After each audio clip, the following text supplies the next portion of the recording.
This conference will now be recorded. All right, there you go. So today, once again, thank you for joining our WHS meeting. We've there's a couple of items. Today's agenda is a bit of a shorter item, but I'll just go through. Before we start, is there any comments on the current WHS manuals? No, nothing. No. Oh, all good. One of the feedback that we received from some of the franchisees and franchisors was on the manual, it actually says this is not a complete document. Joe, I think you were on that meeting as well. Can you comment on that? Can you say that again? I couldn't hear you clearly. During the cleaning conference last week, the discussion that we had about the WHS manual. I think a couple of people mentioned to do with was it the swims? You know, it was mentioned that on the manual it actually states, I think it's on the first page, that this is not a complete document as such. You were going to. There was a question that you had to ask the guy that put it together. Ask Mark, yeah. Yeah, so I don't know if you made contact with him yet. Yeah, we did. I'll just have a look at his email.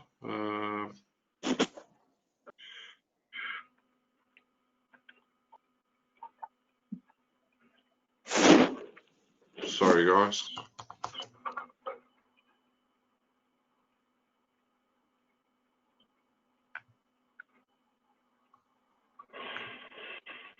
But I think the franchisors, they embraced it, you know.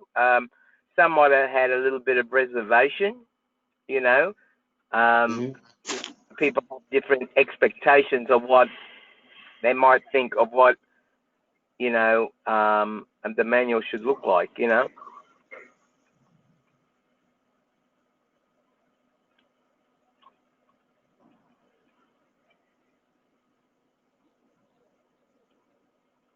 Okay, so what Mark was saying, I'm just looking at his email. So there was also about two-person business. And he said something like, it's important to remember working alone isn't the hazard. The hazard is being assaulted, falling, or not being able to immediately access to medical assistance. So he's talking about the swims. So when the manual, as advised in the startup instructions, because the environment keeps changing, they need to include their own hazards and controls and pre-start before taking the task. So what he's trying to say is you can't actually do a swim for every situation because it's impossible, or in that process the manual will be, you know, thousands of pages.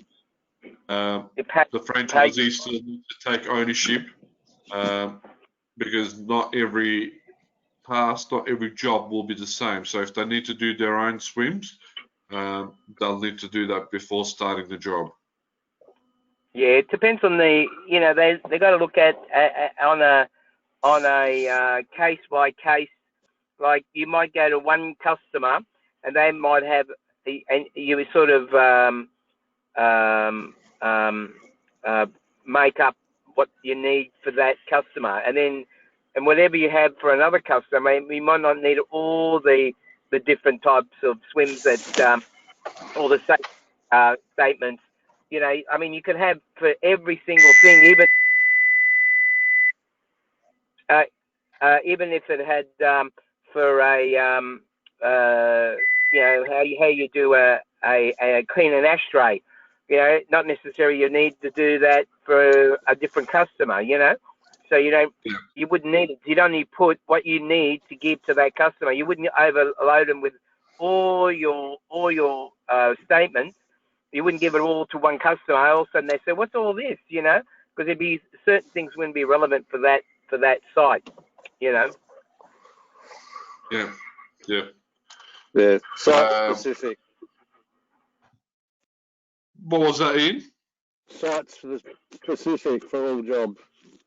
That's right. So that's what. And that's what Mark was trying to say. He can't really, you know, he'll obviously we've got the generic version there, but the franchisee will need to do more site specific. You know, there's a difference between working at a home, at a domestic home, then to a factory or to a warehouse. So the franchisee will need to actually make the effort themselves as well. Now, yeah, there could be another one. We can have nearly every single. We can have every single statement for every type of job and build up a database, and they could go to the franchisee's hub, and they'd all be up there, and they can just go and pick what they want and download it, you know, and they can make their own file up for that particular person, you know, where they've got the standard cover page, and it just, I don't know, I'm just thinking, you know, instead of shoving it all into the manual, in the manual, maybe you could put a reference that they're up on the hub somewhere, you know, where they can be easily accessed by every franchise around Australia, and it's just on the hub, and it's got, like, if I wanted to find out to use a feather duster, I go to, you know, to the hub, go to where all the statements are, and then there could be a little bit of an index, I don't know, and then I so can download. The current manual already has like dusting, the general stuff like the dusting, vacuuming, mopping. That's for cleaning. For car detailing, it'll have the pressure cleaner and the carpet cleaning. So it all already has the basics. But what he's trying to say is entering into, you know, or different workplaces, there could be different tasks or different you know, situations. So you can't really do one for them. Now, another topic that was raised recently on an email was one of the franchisees had a case with a customer wanting to take his shoes off before entering the house, and it was forwarded by a franchisor. So the franchisee felt the need that, you know, the shoe was for safety reasons, obviously wearing a shoe in their home, but the customer wasn't happy, and they really wanted him to enter the house without shoes. The shoe covers that was given to him was actually very slippery as well, so it was a bit of a hazard. Any comments on that? Any feedback? Did you have any cases or scenarios similar to this? I've had someone myself. The customer told him she didn't want him to wear his shoes because, you know, she's saying that you're going back to the van, you'll dirty my carpet. And I'm thinking, but we're going to clean it afterwards, you know, vacuum it, and we wouldn't be making it dirty. He's in the habit taking his shoes off. Sort of explained to him what happens if there was a sewing needle that might have been dropped in the carpet, and you're sliding your feet along, and then you get a needle in you, and then what happens then? You know, are you cover because by your insurance? Because when you go to write the report, what were you doing with your shoes off? And I don't think a good excuse to say the customer told me. Customer telling you, take your breathing mask off because I don't like with a mask on, you know, and then you're breathing in all these fumes. So with this footwear, because you're supposed to have non-slip you're working. Yeah. Any other comments? Have you had anyone with the shoe covers? Do you have any similar issues with being very slippery? Hey, I had something similar with the shoes not being worn in the house. Yep, sorry. Can anyone mute themselves? If not talking, I'm getting a lot of background noise. Yeah, can you hear me now? Yeah, I can hear you now. Yeah, I had a customer who was very fussy about the shoes not being worn in the house. So this was one of my customers when I was still cleaning. So I just went and bought a second pair of shoes, kept them in the box, and I'd take them out of the box every time I went to the house. I just wore those shoes in the house. And she was fine with Okay. that. So they weren't being worn outside. Yeah. Bit of a In hassle some every time going out in the cultures, car. But in some cultures, obviously they don't wear shoes at home, and that's not a bad idea. But obviously, if you had like those customers who use 8 different shoes, Well, I don't usually wash cars in their lounge room, Nelly, so I'm all right. yeah. We've got Sal, with I've Just seen with your the shoe covers before, but yeah, with the beauties, I haven't come across any issues requests from clients. In fact, a lot of our carpet guys would leave the beauties on for the clients to use once we've left, because obviously the carpet can be damp. So we, in some cases, leave beauties for the clients. So, but yeah, no, it hasn't been an issue that I've come across. Nothing been well, reported to me either. the actual issue was, I remember they said that they did put the booties on, but they found that it wasn't keeping them stable when they were mopping the floors, and they had they felt like they were going to fall over, and they're walking on, like if they're walking on ice, you know, and Yeah. they're feeling very unsafe. And I think that's what they were saying, you know, where do they stand? Unless there's something totally different out there. And I did say that there is gator boots. They're called gator boots, and they use them when they go into a cool room to clean cool rooms. And they have like a black pad. Now we use them as stripping boots as well when we're stripping floors, because when you strip floors, they're very slippery. And you put a black pad underneath the sole of these special shoes. If you look up on the net, gator shoes or gator boots, or sometimes they're called stripping boots, actually cover the whole shoe. You're still wearing your own shoe, but they wear a pad, so you can have different coloured pads underneath, which you know, it's made out of the same material as a buffing pad, and they use those shoes in cool rooms to stop them from slipping over when they're going in and out when they're cleaning it that's in fine. restaurants. Joe, can you research that and send us more info, and we can share with and we'll Yeah, share that in the week as well. Yeah, I can get you these gator boots, Yeah. and I'll send it to you. I'll do some homework on it and get a write up on it. All right, I'll leave that with you, and hopefully by next meeting we'll have some more details on where to get them from as well. Yeah, no, Now, yeah.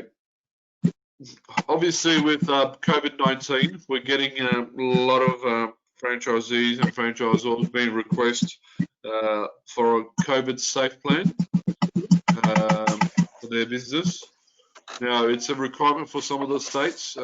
It's not a requirement for some of the states as yet. But what I want to do is I want to create a generic COVID safe plan for all of our businesses, regardless if it's compulsory or not in your state. For example, in Victoria, you need a COVID safe plan if your business has more than 5 employees, which I still think is not good enough. I think even if you're a sole trader, if you're working on your own, I think you still should have a COVID safe plan. And you know, it's the basics: keeping your social distance, wearing the PPE, ideally contactless payments. You know, communicating via text messages or phone call instead of speaking to the customer face to face, things like that. But we're actually doing a generic COVID safe plan, which should be ready by early next week for every division. And it's pretty much very similar to every division, but they'll be released to all the franchisees next week. If you have any ideas or suggestions in there, please let me know.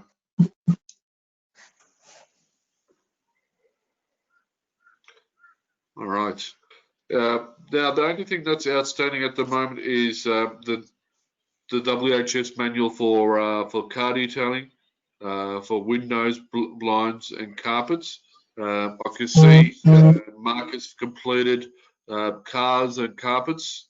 So I'll be sending you an email again. You can proofread if there's anything that you want to add or not sure or discuss. Please let me know. It's obviously very similar to the cleaning manual, just the SDSs and the safe work method statements are different. So I'll send that off shortly. But if you can proofread or if there's anything that you want to add or discuss, please let me know. And obviously, windows and blinds will be next once we complete the car and the carpet cleaning. That's pretty much all I have on the list. If there's anything you want to add or bring up, now's a good chance. Let's go in the room. Andrew, anything you want to add? I've got nothing. I spend most of my time trying to keep up with what's happening in the COVID thing and about what borders shut, what shopping centres shut, and what the guidelines are to group activities and things like that. I spend most of my time listening to that rather than thinking about what I'm doing here. It's been like that for everyone, to be honest. Obviously, and that's why I mentioned the COVID safe plan. And every state's in a different position. Obviously, Melbourne, we're in the very strict lockdown, stage 4. The requirements are very different. Most of our franchisees are actually suspended at the moment. I think they're putting a wall up now between New South Wales and Victoria, aren't they? There is. Victoria complete. The borders are shut, but it feels like we're a little Mexico here. Yeah, it's going to be interesting times. That's for sure. Thanks, Andrew. Ian, anything you want to add? No, fingers crossed we'll stay like that. But yeah, just thought a few guys down there can't be good. No. Thank you. Don, anything you want to add? No, not at all. Just thinking of you guys in Melbourne and the other franchisees too. It'd be pretty difficult down there at the moment. Especially being out of work for 6 weeks. For some of the franchisees, it wouldn't be easy. Yeah. Thank you. Eric, anything you want to add or bring up? Not at this stage, thanks, Ali. Guy? No, not really. I was just you're saying about how Melbourne's all closed up and we're all thinking about you down there. Maybe we should do what Western Australia's doing. They want to take the grand final over. So what we should do is maybe we should take the training over and have it up in New South Wales instead of Victoria, maybe. Hey, what do you reckon? Maybe. But no, I've got nothing apart from the other issues. No, it's all right. Just battle along. All right, thanks, Joe. And Sal, anything you want to add or bring up? Sal? Oh no, I don't have anything to add. I'm just keen for the other divisions manuals to come out as well. So it'd be interesting to see when they come out. But I'm all good, thanks. No worries. Well, thanks for your time, gentlemen. And again, we'll have our meeting in about 4 weeks. Just keep an eye out for the manuals that I'll be sending out over the next couple of days. Yeah. Right. Thanks, Alan. Good weekend. Take care. Thanks, everyone. Take care, everyone. See you later. See you later. Bye. Bye. Bye.